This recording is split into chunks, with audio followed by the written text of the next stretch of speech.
Ako nag-OFW ko na. Pero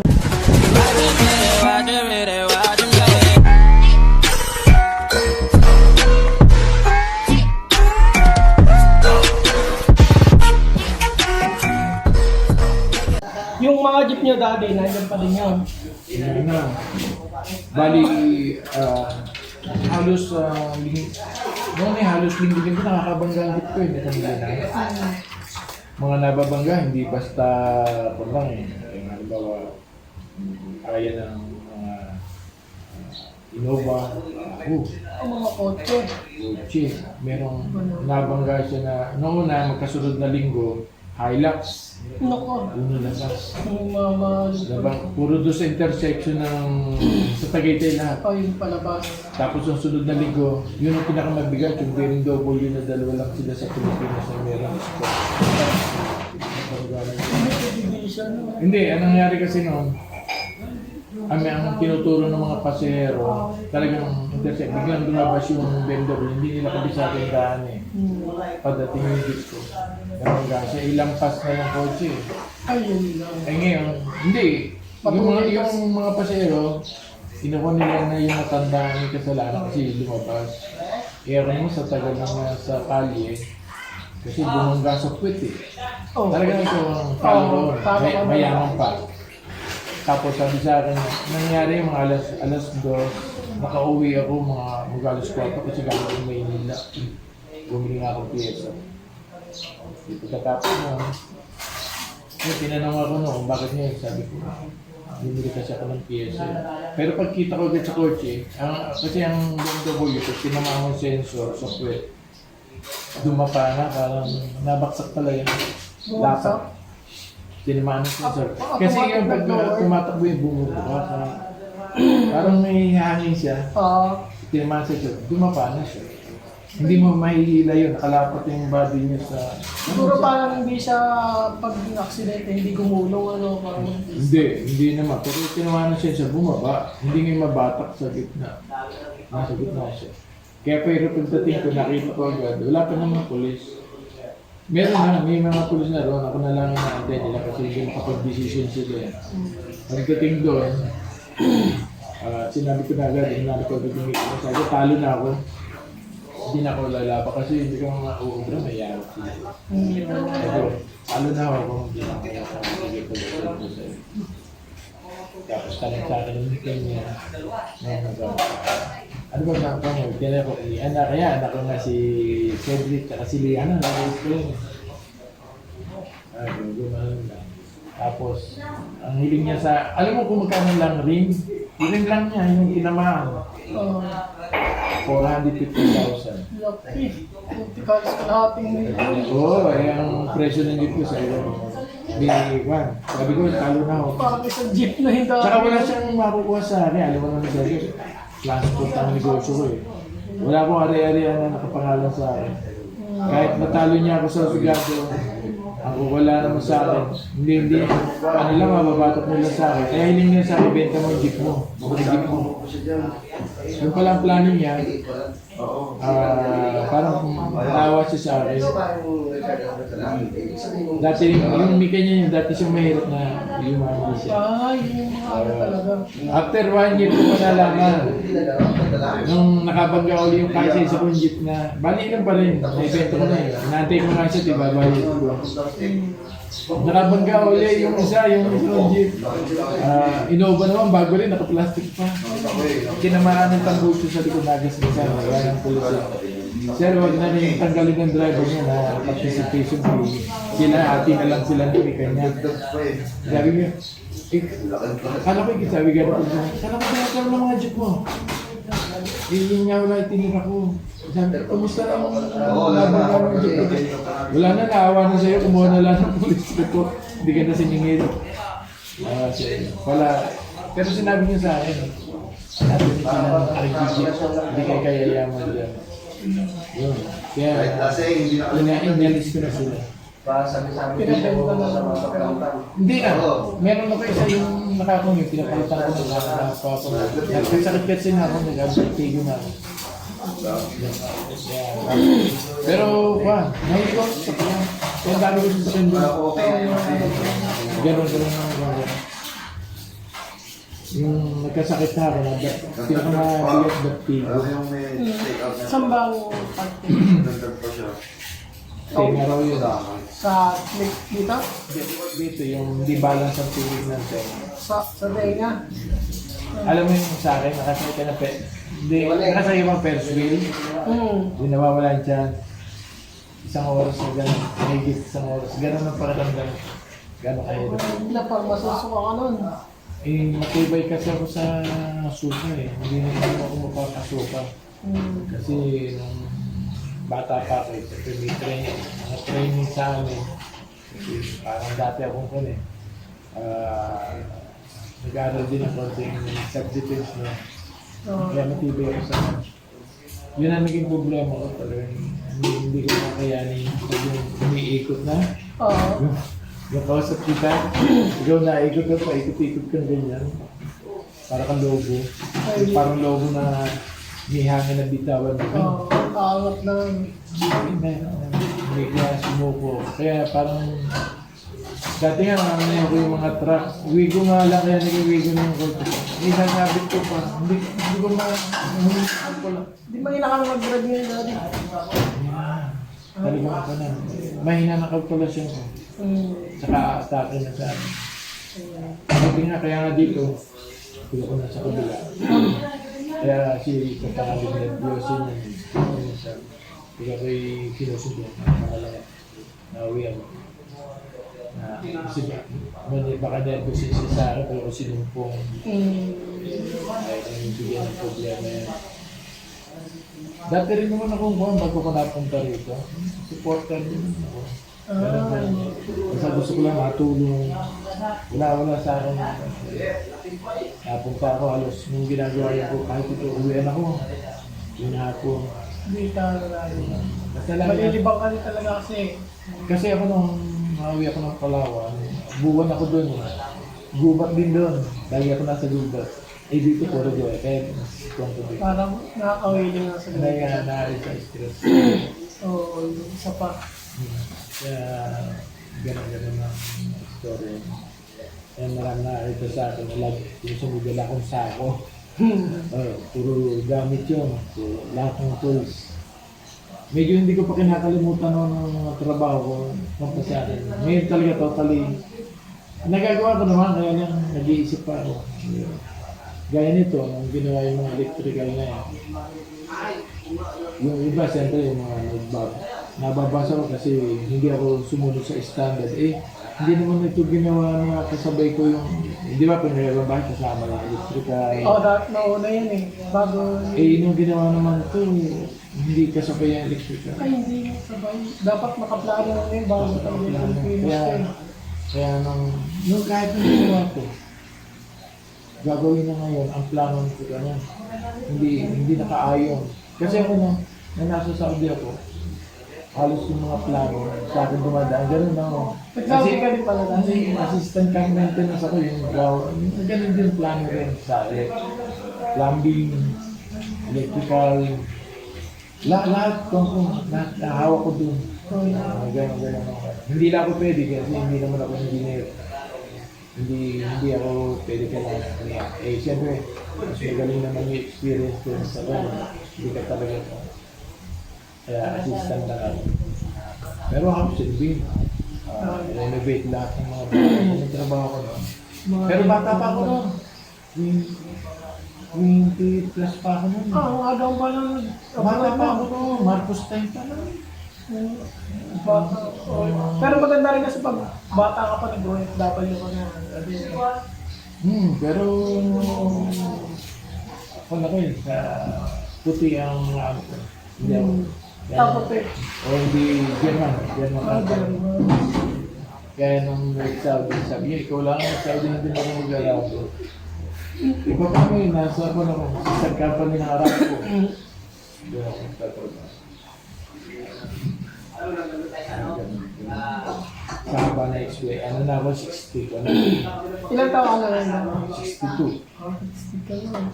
Pero kahit 62, kaya alam mo yung mga viewers na Matanda ka, naisip mo, alam mo ba, tata. Oo, dapat ganun tayo mindset. Hindi, kahit yun, kahit ako. Pag-iisipin mo, Mahiya ka na lang, siyempre, nagkipaglalaro pa, pero sa pakiramdam, sa tawang lang ang tumatag. Ang isip. kaya nga, tama na. Kasi pag ilalo mo, inisip na matanda ka na, parang hindi ka na gaganahan sa mga activities, gano'n. Masyadong proud. Dapat laging active pa rin kahit. Ganun ang takbo ng buhay. Kaya enjoy na dapat din. Pero nung nag-abroad ako, parang laro lang ang sana nag-abroad ako. Hindi talaga sa trabaho. Wala ako noon, parang mahilig ako sa... Pero tutuusin talaga seaman ako. Nagparararo din dati. Hindi ako marunong lumangoy. Kaya, nung panahon ako madaling sumakay, wala ko na siya nung panahon. Sa barkado. Kasi kaya naman ako nakakuha ng seaman course. Ang kuwan ko talaga, piloto. Ang kuwan ko talaga. Di ba ikaw, pag gusto mo talaga yung course na yun, di ba pag hindi mo nakuha, ayaw mo na mag-aaral. Ganun ang kuwan namin natin. Pero bata pa ko, piloto talaga yung gusto ko. Piloto. Aeroplano, barko. Aeroplano talaga. Piloto talaga. Ang problema, ay hindi kaya kasi isang dipad lang. Halo, nakatapos ka ng course mo. Nag-aaral ka. Yung dipad, kailangan gunoy mo yung, para sa atin sa YouTube, kailangan gunoy mo yung 400 hours, 4,000. Sir Nam, gano'n din. Yung palipad yung million, isa naman kami, mahirap lang kami. Kaya, pamalang sa piloto. Kaya nung nag-aaral ako, wala na, ayaw ko na talaga mag-aaral. Kaya lang, sa amin ako lang ang hindi halos nakatapos. Hindi na ako ang ginawa ko kasi nung nasa aral ako, PCU pa ako noon. Tapos, siyempre mga barkada, mga koneksyon. Hindi nga ako nakapasok, nakakapasa ako. Kasi kilala mo yung mga nasa dean, kilala yung mga professor. Pasanang pa, sabi ko, commerce kasi ang course ko. Major ko na economics. Sabi ko, kung mag-opisina na ito, ano man, wala ako alam. Wala ko alam. Kaya, Kasi maraming offer sa akin noon ng provincial commander, Sarmiento. Nung araw, madali mag-police. yung galing na. High school graduate. Pwede na daw yun, di ba? Pwede na, basta ganun. Parang magte-training Training. Ako gusto nila pag-pulis. Ayaw ko ng pulis. Kahit masa ayaw ko pulis. Ayaw ko.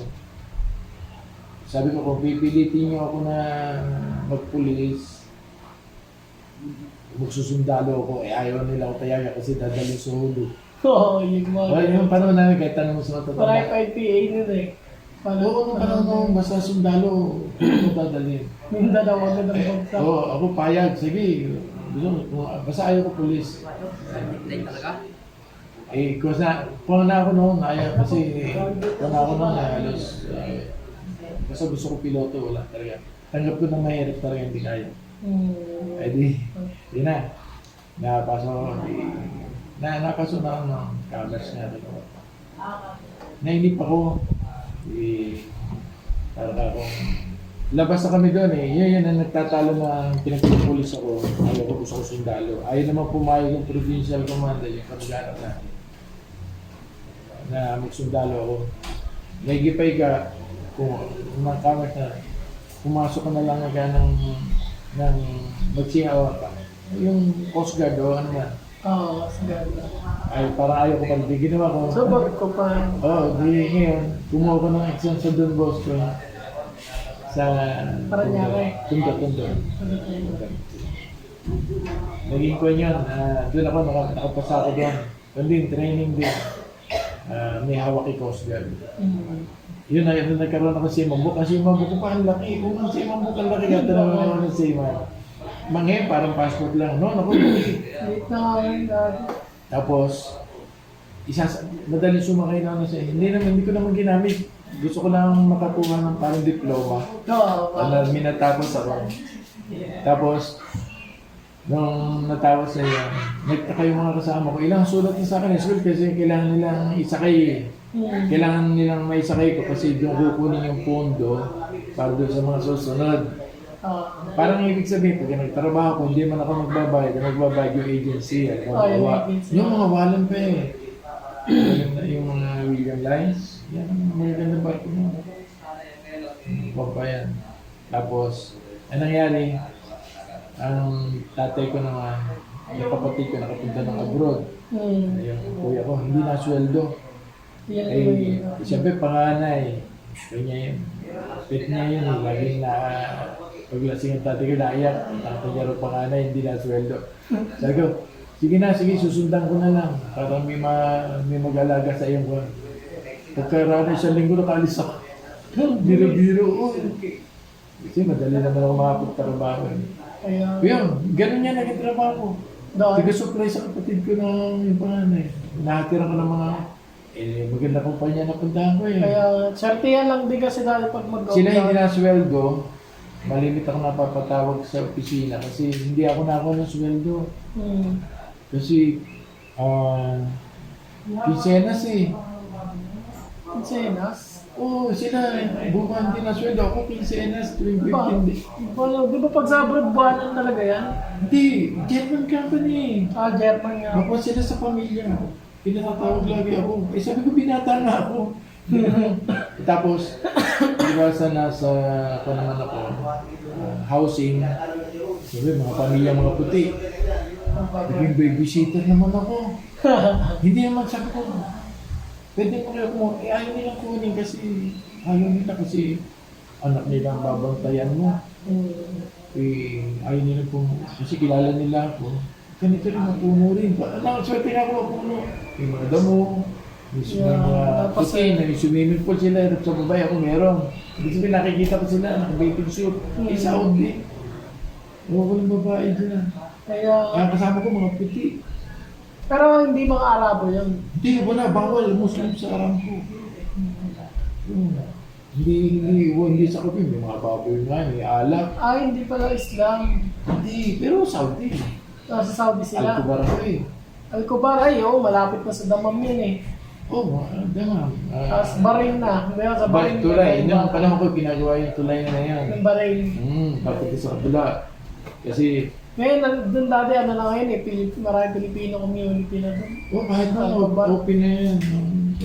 Basta lahat yan ang ginagawa yan, natin ako. Yung parang yan. Marcos Tepe, nung naroon ako nung yung babae si Marcos. Yan ang ikalo-kulo ang Pilipinas. Nag-martial daw, no? Hindi, nung martial law, okay. Bata pa, medyo bata pa ako. No? Pero nung parang nung Marcos pa, Maalwan.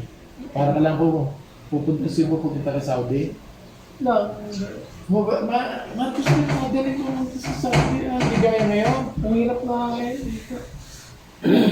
Hindi nyo naranasan. Kaya yung maraming matatanda pag nakausap mo, may gilid pa rin ba? Ulit na liya, no? Para ka lang pumunta Cebu.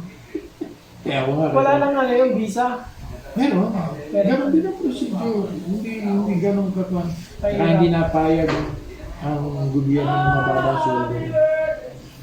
Hindi nga maganda nga daw dati. Ako naman hindi nagagalaw ang sweldo ko. Kasi bibisita ng kanyang bayad. Ilang 100 years. Walang pera. Isang oras lang. Nasosokay ako. Kaya noon, baliwala, binata mo, baliwala. Ganun. Ipon yung sahod.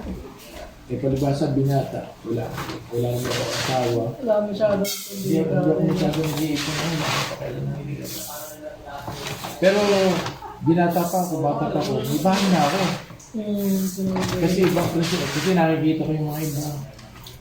Kung kailan nagkasawa, tsaka magpupunta ng ba. Yun nga. Karamihan nga yung ganyan. Ako, binata pa. Naging problema ko naman yung asawa.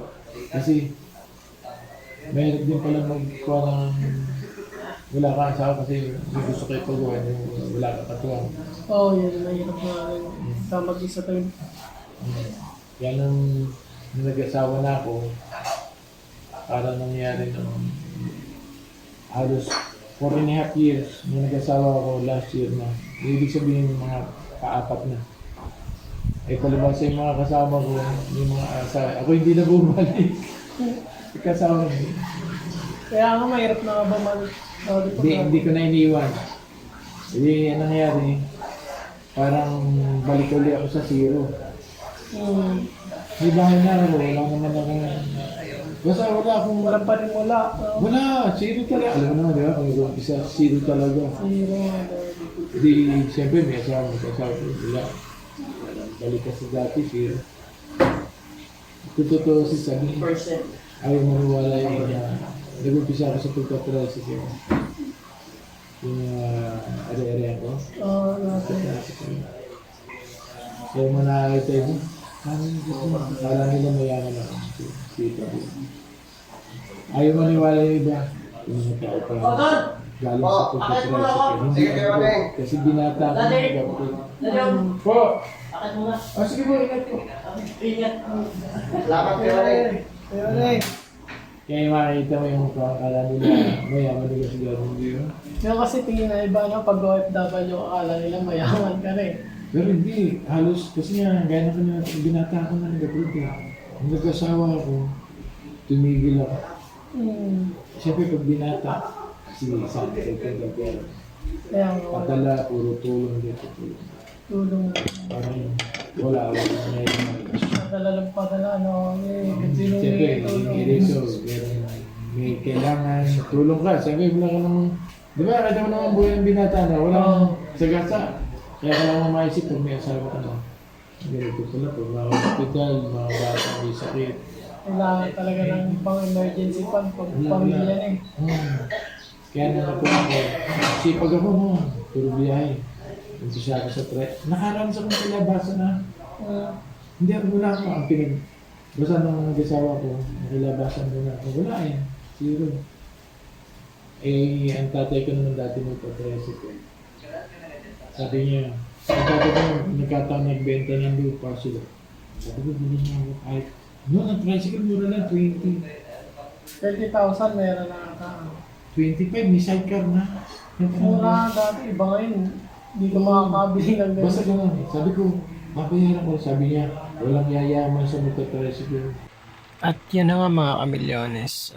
Siyempre, pinutol ko na muna yung video. So, sobrang haba na napag-usapan namin ni Daddy Oms. At sobrang na-inspired ako sa kanyang buhay dati.